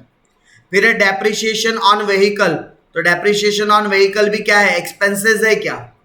यस। कहां जाना चाहिए? तो डेप्रिसिएशन एंड अमोर्टाइजेशन के नाम से अलग से हेड है क्या? तो वहां चले जाएगा। Excise duty, sale of product. Excise duty लगी तो एक्साइज ड्यूटी भी हमारे लिए खर्चा है, क्योंकि टैक्स भरना एक प्रकार से क्या होता है? खर्चा। अब एक्साइज ड्यूटी का खर्चा कहाँ जुड़ना चाहिए? तो ये प्रोडक्ट को बेचने के लिए लग रहा है, मतलब सेलिंग एंड डिस्ट्रीब्यूशन से रिलेटेड होना चाहिए। तो अदर एक्सपेंसेस में लिख लो। जिस खर्चे के लिए कोई हेड नहीं है वो सब कहाँ जाते हैं? अदर एक्सपेंसेस के अंदर। फिर है consumption of store and spheres. अब आप कंजम्पशन कर रहे हो तो ये कहाँ आना चाहिए? वैसे तो मटेरियल कंज्यूम में भी आप चाहो तो लिख सकते हो, एक्सपेंसेस है। आप चाहो तो इसको मटेरियल कंज्यूम्ड में भी लिख सकते हो, या फिर अगर कुछ नहीं समझ में आए तो एट द एंड आप इसको अदर एक्सपेंसेस में भी डाल सकते हो। फिर उसके बाद है डायरेक्टर फीस, ये भी खर्चा है। Employee benefit, employee benefit cost में आ जाएगा। Wages to shop floor supervisor, तो ये भी खर्चा है, कहाँ जाएगा? एम्प्लॉय बेनिफिट कॉस्ट में। सेल्स डिपार्टमेंट का रेंट है, रेंट, तो रेंट भी खर्चा है, कहाँ जाएगा? अदर एक्सपेंसेस में। सेल्स रिटर्न, सेल में से क्या करेंगे? माइनस। सेल्स रिटर्न, सेल में से क्या होगा? माइनस।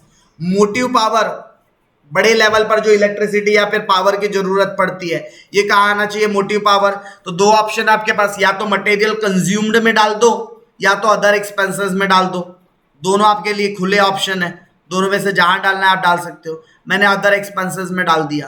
कैरियज ऑन परचेस, ये जनरली परचेस में ऐड होता है।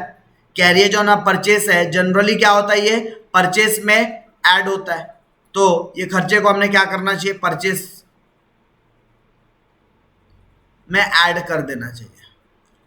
फिर रिपेयर्स टू फैक्ट्री बिल्डिंग, आपने फैक्ट्री बिल्डिंग का क्या करवा के रखा है? रिपेयरिंग, तो रिपेयरिंग के लिए अलग से हेड तो है नहीं, अदर एक्सपेंसेस। इंश्योरेंस के लिए अलग से हेड है तो नहीं, other insurance.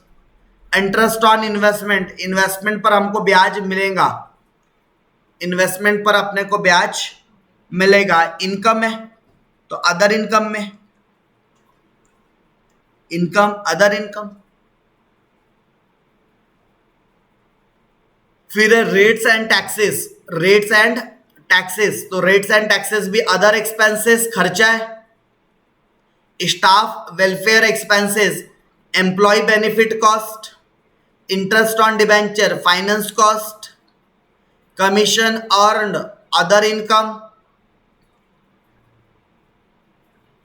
Office on cost, office का खर्चा है, अदर एक्सपेंसेस, क्योंकि ऑफिस के नाम से अलग से हेड तो है नहीं, तो कहां जाएगा? Other, other expenses.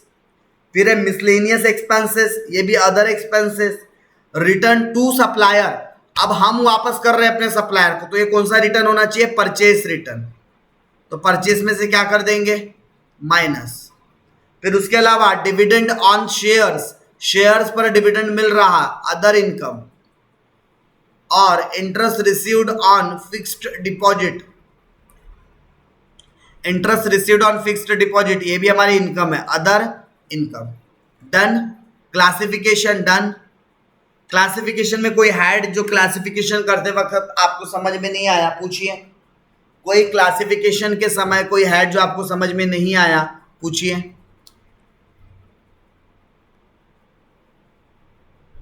कुछ एडिशनल इंफॉर्मेशन दे रखा है आपको, क्या बोलता है? Prepare a statement of profit and loss account for the year ended 31 March 2018 in a vertical form, मतलब कि नए फॉर्मेट में बनाना है। Under the part 2 of the revised schedule, yes revised हो चुका है, शेड्यूल 3 में बनता है, ठीक है, 1956 रिवाइज में ही बनाएंगे, डोंट वरी। ओके आगे बोलता है consideration the following additional information.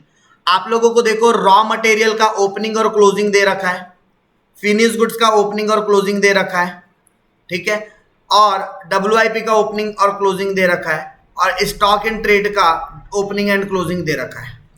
तो रॉ मटेरियल का जो मैं बोल रहा था ना आपको, रॉ मटेरियल का देखो ऊपर में परचेज दे रखा होगा, ये रॉ मटेरियल परचेज। तो आप क्या करो, मटेरियल कंज्यूम्ड के अंदर, मटेरियल कंज्यूम्ड जो कि पहला खर्चा होता है आपका ये मटेरियल कंज्यूम्ड, तो मटेरियल कंज्यूम्ड में आपने इसका वर्किंग दिखाना है। Opening stock of raw material, opening stock of raw material like this, फिर purchase of raw material less closing stock of raw material.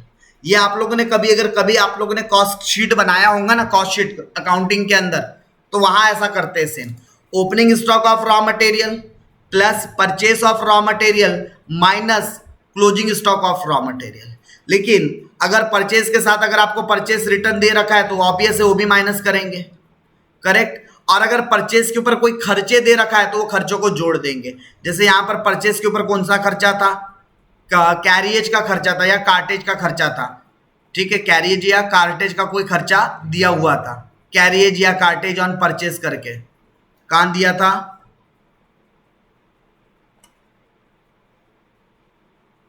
Purchase के नाम से एक खर्चा दिया हुआ था, कैरियज ऑन परचेस, ये वाला। तो हमने क्या बोला था, परचेस में जोड़ देंगे जब भी परचेस करेंगे, करेक्ट, वो खर्चे को। तो आप लोगों ने क्या करना है, रॉ मटेरियल का ये ओपनिंग और क्लोजिंग स्टॉक है, तो ओपनिंग का तो एक ही जगह पे इफेक्ट जाता है, लेकिन क्लोजिंग का दो जगह पर जाता है। कहाँ कहाँ, एक तो इधर आपके वर्किंग नोट में आ जाएगा प्रॉफिट एंड लॉस अकाउंट में, और इसका दूसरा इफेक्ट कहाँ जाएगा, बैलेंस शीट के असेट साइड में, इन्वेंट्रीज में। कहाँ जाएगा, इन्वेंट्रीज में। एक इफेक्ट तो जो ओपनिंग बैलेंस है प्रॉफिट एंड लॉस में आ जाएंगे, लेकिन जो क्लोजिंग बैलेंस है ये कहाँ जाएंगे, बैलेंस शीट के एसेट साइड में, इन्वेंट्रीज हेड के अंदर, इन्वेंट्रीज हेड के अंदर, राइट, पहला एडजस्टमेंट। अब दूसरा बोलता है डेप्रिसिएशन लगाना है, बोलता है प्लांट एंड इक्विपमेंट पर जिसकी बुक वैल्यू 5 लाख है, रिटर्न डाउन वैल्यू बोलता है 3 लाख है, और 8% का डेप्रिसिएशन लगाना है एज पर बैलेंस DBM, मतलब डिमिनिशिंग बैलेंस मेथड। मतलब आपको ये 3 लाख पर लगाना पड़ेगा, क्योंकि जब भी डिमिनिशिंग या रिड्यूसिंग बैलेंस मेथड बोलता है तो डेप्रिसिएशन आपको WDV पे लगाना पड़ता है। तो 3 लाख का 8% एसेट्स में से माइनस और डेप्रिसिएशन एंड अमोर्टाइजेशन में आ जाएगा।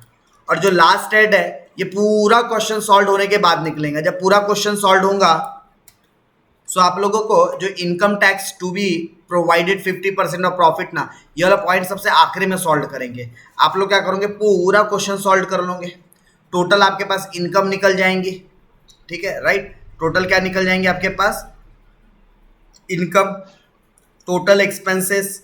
तो टोटल इनकम में से टोटल एक्सपेंसेस माइनस करोगे तो क्या आ जाएगा आपके पास, प्रॉफिट बिफोर। आपने इतने सारे पॉइंट्स नहीं लिखना, सीधा क्या लिखने का, प्रॉफिट बिफोर टैक्स। इसको नाम सीधा क्या दे देने का, ये सब लिखने की जरूरत नहीं आपको, एक्स्ट्रा ऑर्डिनरी वगैरह सब, इसको सीधा नाम क्या दे देने का, प्रॉफिट बिफोर टैक्स 3,40,000।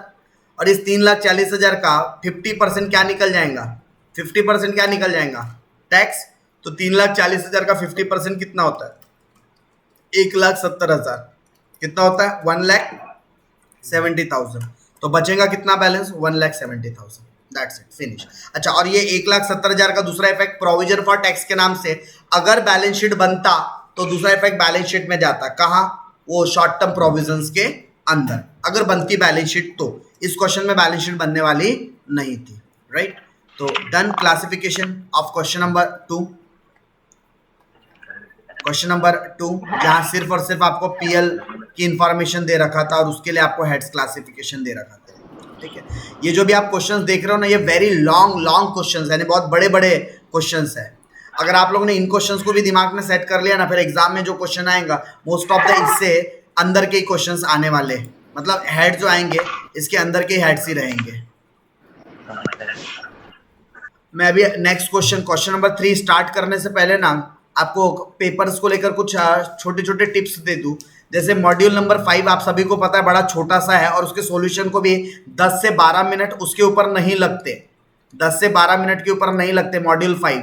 और मॉड्यूल 5 में कोई भी 16 में से बिल्कुल 15 भी नहीं लाने चाहिए, 16 में 16 ही आना चाहिए। मतलब ये इतना ईजी यूनिट है कि इसमें मार्क्स कटने ही नहीं चाहिए। तो आप पहले ये 10 से 12 मिनट के अंदर पहले ये क्वेश्चन खत्म कर दोगे। फिर उसके बाद आप लोग मॉड्यूल नंबर जो 1 है, अगर वैल्यूएशन ऑफ इन्वेंट्री में फीफो या वेटेड का क्वेश्चन आता है 16 मार्क के लिए, तो आप लोग उसको दूसरे नंबर पे टारगेट करोगे, क्योंकि वो भी बहुत ज़्यादा टाइम कंज्यूमिंग टॉपिक नहीं है, वो भी आपका 10 से 15 मिनट के रेंज में हो जाता है सॉल्व करके, करेक्ट। फिर आप क्वेश्चन नंबर जो 4th रहेगा, जो कि रेशो से रिलेटेड रहेगा, क्योंकि रेशो भी टाइम कंज्यूमिंग नहीं है अगर आपको फॉर्मूलेज याद है तो आप क्या पकड़ सकते हो, फिर क्वेश्चन नंबर मॉड्यूल 4 का क्वेश्चन पकड़ सकते हो, रेशियो एनालिसिस का। हार्डली ये भी कितना मिनट लेगा, अगर राइटिंग की भी टाइम की बात करूँ तो ये ले लेगा आपका 20 से 25 मिनट, 20 मैक्स टू मैक्स बता रहा हूँ मैं, ये मैक्स टू मैक्स, यानी आपके शुरुआत के 1 घंटे के अंदर आपके क्या हो जाते हैं, 3 क्वेश्चन खत्म हो जाते हैं अगर आप टाइमिंग और प्लानिंग के साथ करो तो। और फिर उसके बाद आप लोग उठा लो क्या, अपना फाइनल अकाउंट का क्वेश्चन। अगर फाइनल अकाउंट के एक क्वेश्चन को आप 1 घंटा भी दे रहे हो ना, तो भी कैश फ्लो के लिए 1 घंटा बचता है हमारे पास, अगर आप पूरी टाइमिंग और प्लानिंग के साथ अगर क्वेश्चन पेपर सॉल्व करते हो तो। और फाइनल अकाउंट पूरा 1 घंटा नहीं लेगा, अगर आप ऑनेस्टली भी सॉल्व कर रहे हो 40 मिनट 45 मिनट बहुत हो गया फाइनल अकाउंट को। लेकिन अगर आप पहला क्वेश्चन फाइनल अकाउंट का उठा लिए और बाकी इधर के क्वेश्चन में टाइम नहीं दे पाओ, तो फिर कहीं ना कहीं आप लोगों का हाल खराब हो सकता है। इसलिए मेरी रिकमेंडेशन होगी, ये 3 जो मॉड्यूल के क्वेश्चंस है, ये थोड़े से कम समय में क्या होता है, सॉल्व हो जाता है, ज़्यादा टाइम रिक्वायर्ड नहीं होता, जितना फाइनल अकाउंट्स के लिए होता है और जितना कैश फ्लोस के लिए होता है उतना यहाँ टाइम देने की ज़रूरत नहीं पड़ती। तो कल के पेपर में आप लोगों ने, ठीक है, अब स्टिल रात भर में अगर कोई नोटिफिकेशन आ जाए तो आ जाए वाली बात है, बट अभी तक की कोई न्यू अपडेट नहीं है पोस्टपोन को लेकर। और जो सबसे बड़ा रीज़न न होने का पोस्टपोन वो ये हो रहा है कि कल 12th वालों की भी एग्ज़ाम कंटिन्यू किया गया है। मतलब सिर्फ नागपुर यूनिवर्सिटी की एग्ज़ाम्स रहती तो पोस्टपोन का चांस था, कल पूरे महाराष्ट्र स्टेट गवर्नमेंट ने कल की छुट्टी को कैंसिल कर दिया है। बोलने का मतलब कल सारे गवर्नमेंट ऑफिस वगैरह सब ओपन कर रहे हैं। तो जो 2 दिन का होली का जो चल रहा था सीन कि 7 तारीख या 8 तारीख, तो स्टेट महाराष्ट्र गवर्नमेंट ने क्लियर कर दिया जो भी होली मनाना है 7 तारीख को मनाओ, 8 को सब अपने वर्किंग में जाओ। तो कल से पूरे गवर्नमेंट ऑफिस भी क्या हो रहे हैं, रिज्यूम हो रहे हैं, चालू हो रहे हैं। सो इसलिए चांसेस कम है, मतलब कि पोस्टपोन हो सकता है करके अब चांसेस नहीं है। चलिए हम लोग डिस्कस कर रहे हैं कौन सा क्वेश्चन, क्वेश्चन नंबर 3 करेंगे जल्दी जल्दी क्लासिफिकेशन। ओके चलिए देखिए, बताइए सबसे पहले क्या बोलता है हेडिंग में, बोलता है Sifco limited Chembur was registered with an authorize capital. Authorize capital से रजिस्टर्ड हुआ है बोलता है, और ऑथोराइज कैपिटल कितनी है, ऑफ ₹5 लाख। ऑथोराइज कैपिटल कितनी है उसकी, 5 lakh, divided into 5,000 equity share of ₹100 each. Okay, purchase दे रखा है, एक्सपेंसेस है, और purchase of stock and trade के नाम से हेड आता है क्या, ट्रेड इन्वेस्टमेंट है, और ट्रेड मतलब व्यापार का काम चलते रहता है, मतलब ये करंट इन्वेस्टमेंट में आना चाहिए आपका, कहाँ आना चाहिए, या फिर इसी को आप करंट इन्वेस्टमेंट बोल सकते हो या शॉर्ट टर्म इन्वेस्टमेंट भी बोल सकते हो। बिजनेस प्रीमाइसेस मतलब बिल्डिंग कहाँ आना चाहिए, टेंजिबल असेट्स में।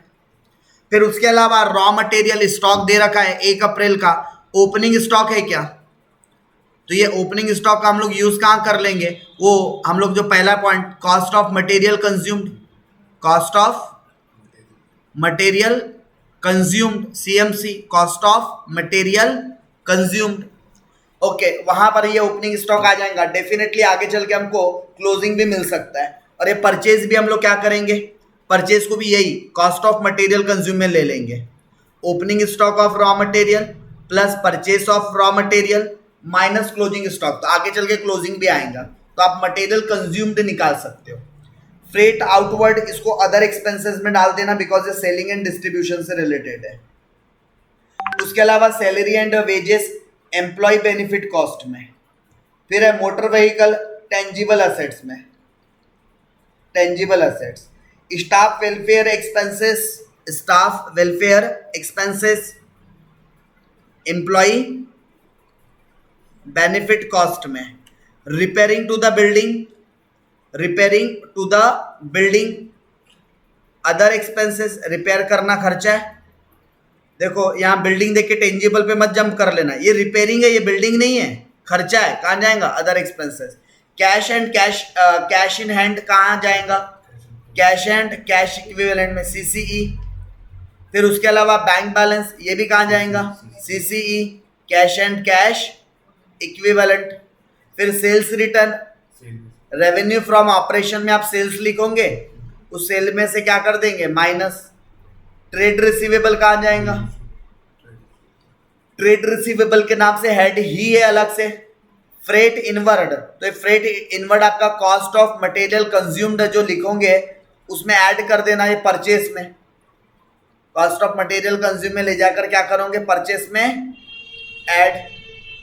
फिर है बिल रिसीवेबल, क्या है फिर, बिल रिसीवेबल कहाँ आना चाहिए, ट्रेड रिसीवेबल के अंदर। Furniture and fixture, tangible assets के अंदर। Contribution to pension fund, employ benefit expenses, bad debt, other expenses, power and fuel. आप चाहो तो इसको कॉस्ट ऑफ मटेरियल कंज्यूम में भी लिख सकते हो या फिर other expenses. Goodwill, goodwill, intangible assets, insurance, other expenses, patent, sorry patent नहीं, plant, tangible assets, rent and taxes, other expenses, underwriters commission, underwriter का कमीशन इतना देना है अपने को, ये अदर नॉन करंट एसेट्स के अंदर, other non current assets. Interest receivable on investment, other current assets, other current assets. उसके अलावा sales revenue from operation, revenue from profit and loss का आपको पुराना बैलेंस दे रखा है तो आप डायरेक्टली रिजर्व एंड सरप्लस में लिख सकते हो, इसको डायरेक्टली लिख सकते हो रिजर्व एंड सरप्लस में। या फिर जो आप प्रॉफिट एंड लॉस अकाउंट का फॉर्मेट बनाओगे ना, तो जो आप लोगों का प्रॉफिट बिफोर टैक्स, फिर टैक्स माइनस करने के बाद जो नेट प्रॉफिट निकलता है उसी में आप चाहो तो ऐड भी कर सकते हो, बट मेरी रिकमेंडेशन होगी आप अलग से ही लिख लो, सबसे बेस्ट, क्योंकि अल्टीमेटली वो बैलेंस भी आपका रिजर्व एंड सरप्लस में जाता है। डिपॉजिटेड फ्रॉम पब्लिक, पब्लिक से डिपॉजिट ले रखा है आपने, वो भी अनसिक्योर्ड है, तो पैसे ले रखा है आपने, अनसिक्योर्ड है, तो इसको आप शॉर्ट टर्म बोरोविंग बोल सकते हो। Interest on trade investments, trade investments के ऊपर आपको ब्याज मिलेगा, और ब्याज मिलेगा तो आपकी क्या हो जाएंगी, income, other income. Unclaimed dividend, short term provisions के अंदर, short term provision. Trade payable, trade payable. Share capital, share capital. Acceptance, acceptance का मतलब होता है किसी और को पेमेंट देना है आपने, उसके लिए आपने बिल एक्सेप्ट किया होगा, उसी को एक्सेप्टेंस कहा जाता है। तो एक्सेप्टेंस कहाँ आना चाहिए, लाइबिलिटी साइड में, अदर करंट लाइबिलिटीज के अंदर। फिर रेंट पेबल, पेबल मतलब खर्चा ये भी देना बाकी है, अदर करंट लाइबिलिटी के अंदर। फिर 8% डिबेंचर, ये जाएगा 8% डिबेंचर आपका, 8% debenture long term borrowing, long term borrowing, LTB. Pension fund, reserve and surplus में। Dividend equalisation fund, reserve and surplus में। Provision for employee benefit, short term.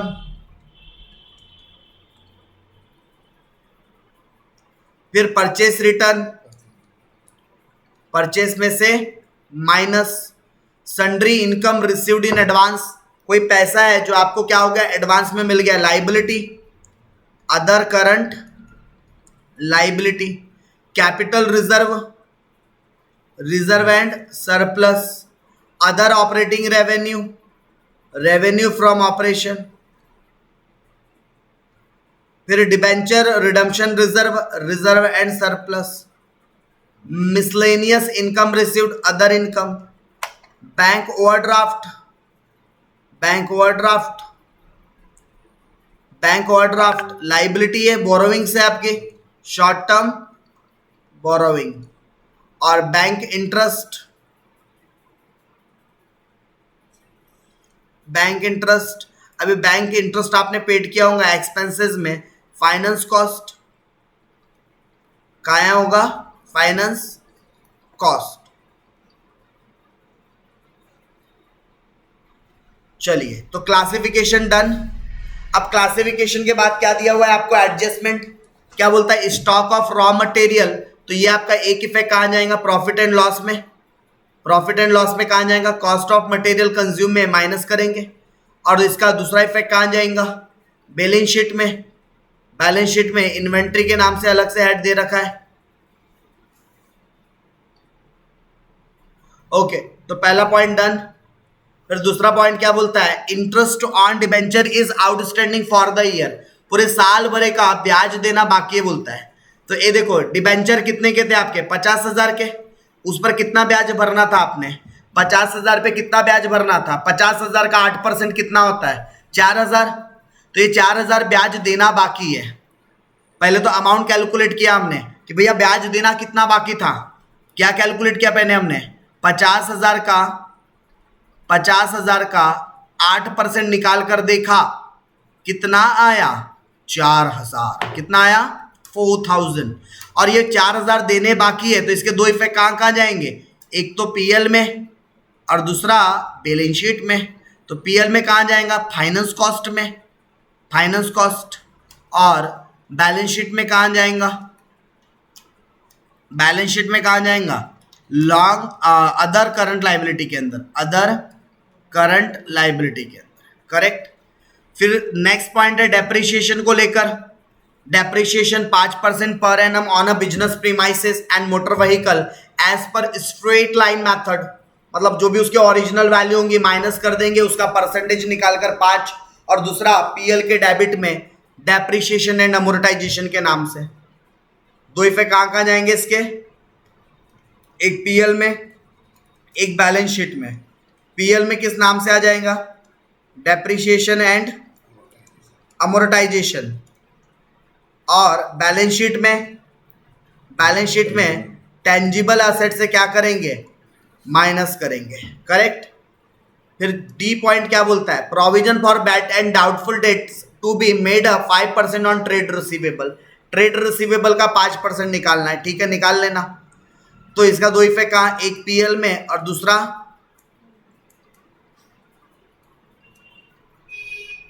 Balance sheet में। तो आपको बैलेंस शीट में trade receivable से minus करना होगा, और प्रॉफिट एंड लॉस अकाउंट में, प्रॉफिट एंड लॉस अकाउंट में आप लोग इसको अदर एक्सपेंसेस के अंदर लिख सकते हो। कहाँ लिख सकते हो, अदर एक्सपेंसेस के अंदर, रिजर्व फॉर डाउटफुल डेट्स के नाम से।